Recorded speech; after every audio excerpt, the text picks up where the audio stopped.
جس کا 1 سال ہو گیا ہے اٹارنی جنرل آف پاکستان جواب نہیں دے سکے۔ اٹارنی جنرل آف پاکستان کے پاس کوئی جواب نہیں ہے 1 سال سے، اور 1 سال سے یہ معاملہ چل رہا ہے۔ لیکن مجال ہے، آپ کو یاد ہوگا 3 سے 4 ایسے کیسز ہیں جو پارلیمانی کمیٹیوں نے فیصلے دیے جن کو باقاعدہ طور پر جو ہائی کورٹس نے اڑا دیا، ہائی کورٹس نے ان کو کالعدم قرار دیا۔ اور آج بھی جو توہین عدالت کا آگے جو اہم کیس میں آپ کے ساتھ شیئر کرنے جا رہا ہوں، اس توہین عدالت کے کیس میں بھی پارلیمانی کمیٹی نے روکا، ایک حکم سے جو اسلام آباد ہائی کورٹ کا حکم تھا اس پر عمل درآمد سے پارلیمانی کمیٹی نے روکا، جس پر وفاقی وزیر کے خلاف توہین عدالت کی کارروائی شروع ہوئی۔ بہرحال جو وفاقی وزیر کے خلاف کارروائی کا معاملہ ہے وہ اس وجہ سے بہت اہم ہے کہ جو اسلام آباد ہائی کورٹ نے یہ پہلے بھی سوالات اٹھائے تھے۔ جسٹس بابر ستار صاحب کے جو فیصلے ہیں وہ بہت ہی اعلیٰ فیصلے ان کے آ رہے ہیں، اور ان کی جانب سے بھلے جو توشہ خانہ میں وہ اس بینچ کا حصہ تھے، ممنوعہ فنڈنگ کیس میں وہ اس بینچ کا حصہ تھے، ان کی جانب سے جو فیصلے آئے تھے، اور اب پھر جو اسلام آباد ہائی کورٹ کی جانب سے آڈیو ویڈیو ریکارڈنگ کے حوالے سے اور اس کا جو قانونی اور آئینی جواز ہے اس کے اوپر جو جسٹس بابر ستار صاحب کے فیصلے سامنے آئے ہیں وہ انتہائی خوش آئند ہیں۔ بہرحال وفاقی وزیر اور ایک سیکٹری کے خلاف توہین عدالت کی کارروائی شروع کی تھی، اور کارروائی کا نوٹس جاری کیا تھا، شو کاز نوٹس۔ آج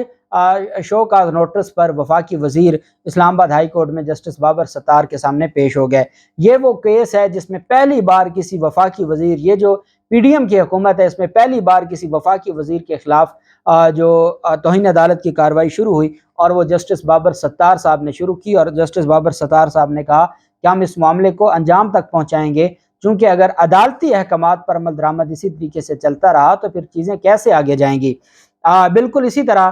جیسے چیئرمین اوگرا نے خط لکھا اور وہ پارلیمانی کمیٹی کے کہنے پر چیف جسٹس اسلام آباد ہائی کورٹ کو خط لکھا، تو اس پر پھر چیف جسٹس اسلام آباد ہائی کورٹ نے کہا کہ خدا کے لیے کچھ تو اپنے آپ کو اپنا خیال رکھیں، آپ تو اختیارات سے تجاوز میں آگے ہی بڑھتے جا رہے ہیں اور رکنے کا نام نہیں لے رہے۔ تو اس پر بھی، اور جب ثاقب نثار کے بیٹے کی درخواست تھی اس پر بھی جسٹس بابر ستار صاحب نے کہا تھا کہ اٹارنی جنرل صاحب ان کو سمجھائیں کہ آپ کا دائرہ اختیار کیا ہے، آپ کی ذمہ داری کیا ہے، اور آپ کو کیا اس سارے معاملے میں کرنا چاہیے۔ بہرحال وفاقی وزیر سائنس اینڈ ٹیکنالوجی آغا حسن بلوچ توہین عدالت کیس میں عدالت میں پیش ہو گئے۔ اسلام آباد ہائی کورٹ میں Pakistan standard and quality control کے مستقل ڈی جی کی تعیناتی کے لیے وفاقی کابینہ کو بھجوائے گئے معاملے پر عدالت نے پیش رفت رپورٹ طلب کر لی۔ عدالت کی جانب سے کہا گیا کہ 2 ماہ کی تو حکومت رہ گئی ہے، عزت سے معاملات نمٹا کے گھر چلے جائیں۔ یہ اسلام آباد ہائی کورٹ کے جج کہہ رہے ہیں کہ 2 ماہ کی آپ کی حکومت رہ گئی ہے، عزت کے ساتھ کوئی معاملات نمٹائیں اور گھر چلے جائیں۔ عدالت میں سماعت اسلام آباد ہائی کورٹ نے جسٹس بابر ستار صاحب نے ریمارک کیا کہ عدالت توقع کرتی ہے کہ وفاقی کابینہ مستقل تعیناتی سے متعلق ہائی کورٹ کے حکم پر عمل کرے گی۔ ٹوٹل 2 ماہ کی تو حکومت رہ گئی ہے، عزت سے کیوں نہیں آپ معاملات کو نمٹا رہے؟ اسلام آباد ہائی کورٹ کے جسٹس بابر نے قائم مقام D G Pakistan standard and quality control Ghulam Farooq کو عدالتی حکم امتناع کے باوجود دوبارہ چارج دینے پر دائر توہین عدالت کی درخواست پر سماعت کی۔ عدالت میں درخواست دائر کی گئی تھی اور عدالت نے اسٹے آرڈر جاری کر دیا تھا کہ قائم مقام D G Pakistan standard and quality control Ghulam Farooq کو نہیں دینا۔ عدالتی حکم کے باوجود ان کو اختیار دیا گیا اور ان کو چارج سنبھالنے کی اجازت دی گئی یا حکم دیا گیا پارلیمانی کمیٹی کی جانب سے۔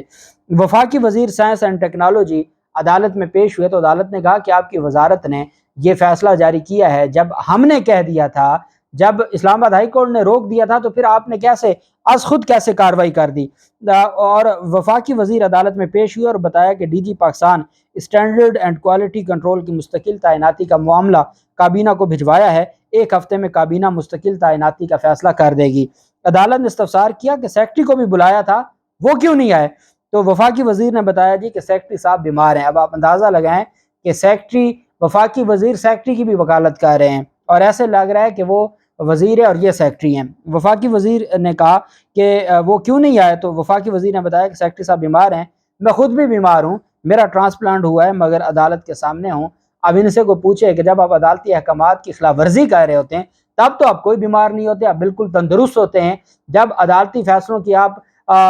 حکم عدولی کرتے ہیں، خلاف ورزی کرتے ہیں، تو اس کے بعد پھر جب آپ کو بلایا جاتا ہے تو انہیں عدالت میں، تو آپ کی بیماریاں شروع ہو جاتی ہیں۔ جیسے ایک بندہ تھا جو عدالت میں پیش ہوتا تھا تو کہتا تھا میں کمر کی تکلیف ہے اور اسی بنیاد پر وہ عدالتوں سے ریلیف لیتا تھا اور وہ پچھلے دنوں آپ کو گیم کرتے نظر آتا ہے، کوئی بیماری نہیں ہے۔ تو جیسے توہین عدالت میں بلایا تو جی میرا تو ٹرانسپلانٹ ہو گیا، جب آپ عدالتی احکامات کی خلاف ورزی کر رہے تھے اور عدالتی احکامات کی توہین کر رہے تھے تب آپ کو یہ چیزیں کیوں بھول گئی تھیں؟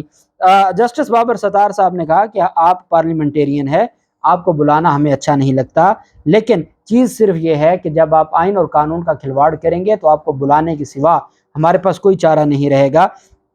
ڈاکٹر شہزاد افضل نے اپنے جونیئر افسر کی بطور قائم مقام ڈی جی تعیناتی کو چیلنج کیا تھا، جس کو عدالت نے اسٹے آرڈر جاری کیا تھا، اور اس میں پھر جو وفاقی وزیر ہیں انہوں نے کہا کہ جی میرے خلاف جو شو کاز ہے توہین عدالت کا اس کو ختم کیا جائے۔ عدالت نے کہا اب ختم نہیں ہوگا، پہلے آپ عدالتی احکامات پر عمل درآمد کروائیں پھر ہم کسی اور معاملے کی طرف آئیں گے۔ اسلام آباد ہائی کورٹ نے Pakistan standard and quality control کے مستقل ڈی جی کے تعیناتی کے لیے وفاقی کابینہ کو بھجوائے گئے معاملے پر 4 ہفتوں میں